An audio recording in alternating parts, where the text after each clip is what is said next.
દેશભરમાં નીટ પરીક્ષા રદ થવાના સમાચારે વિદ્યાર્થીઓ અને વાલીઓમાં હચમચાટી મચાવી દીધી છે. આ અંગે સુરતની પ્રેસિડેન્સી સ્કૂલના આચાર્ય દીપિકા શુક્લાએ પ્રતિક્રિયા આપતા જણાવ્યું કે આ નિર્ણયથી હજારો વિદ્યાર્થીઓની સખત મહેનત પર પાણી ફરી વળ્યું છે. વિદ્યાર્થીઓએ અત્યંત આશા અને આકાંક્ષા સાથે આ પરીક્ષા આપી હતી, પરંતુ હવે તેમણે ફરીથી નવી પરીક્ષા માટે તૈયારી કરવી પડશે. આચાર્ય શુક્લાએ વધુમાં જણાવ્યું કે આ પ્રકારની ઘટના બનવી અત્યંત દુઃખદ છે. જવાબદાર લોકો સામે સખત કાર્યવાહી થવી જોઈએ, જેથી ભવિષ્યમાં આવી દુર્ઘટનાનું પુનરાવર્તન ન થાય. વિદ્યાર્થીઓ આ ઘટનાથી અત્યંત હતાશ અને નિરાશ થઈ ગયા છે. તેમણે સરકાર અને પરીક્ષા સંચાલન સંસ્થાઓને અપીલ કરી છે કે વિદ્યાર્થીઓના ભવિષ્ય સાથે રમાતી આવી રમતો પર તાત્કાલિક અંકુશ મેળવવો જરૂરી છે.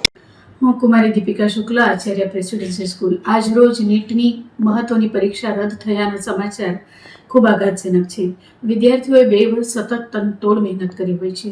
નીટની પરીક્ષા માટે વિદ્યાર્થી એટલો આતુર હોય છે કે એને એવી ચોક્કસપણે ખબર છે કે 2 વર્ષની મારી આ મહેનત અને નીટ પરીક્ષા ક્રેશ કર્યા પછી મારે જે એડમિશન લેવાનું છે સારી કોલેજમાં, સારી જગ્યાએ, ગવર્મેન્ટ કોલેજમાં, એ બધા માટે હું માનસિક રીતે તૈયાર છું અને 2 વર્ષની સામે મને મારી લાઈફ મળવાની છે.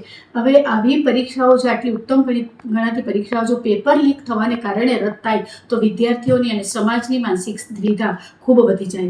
અમે પોતે પણ આ બાબતે અત્યારે ખૂબ જ કન્ફ્યુઝ છીએ કે વિદ્યાર્થીઓને શું આશ્વાસન આપીએ, સમાજને શું આશ્વાસન આપીએ. આવી ઘટનાઓ જો વારંવાર બનતી રહે તો પરીક્ષા ઉપરની વિશ્વસનીયતા ઘટે છે. આના કરતાં કોઈ ઉત્તમ વિકલ્પ શોધાવવો જોઈએ, પ્રવેશનો યોગ્ય આધાર શોધાવવો જોઈએ.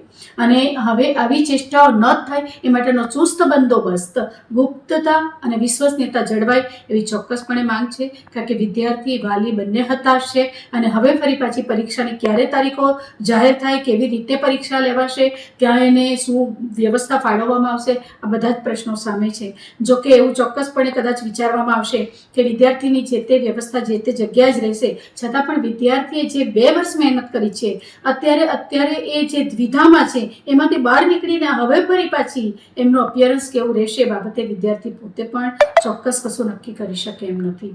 મને લાગે છે આ ખૂબ આઘાતજનક સમાચાર છે અને હવે આવી ઘટનાઓ ન બને એ તરફ સમાજે પૂરતું ધ્યાન આપવું પડશે. લાગતા વળગતા જે પણ પક્ષો છે એને પણ એની ઉપર ખૂબ ધ્યાન આપવું પડશે.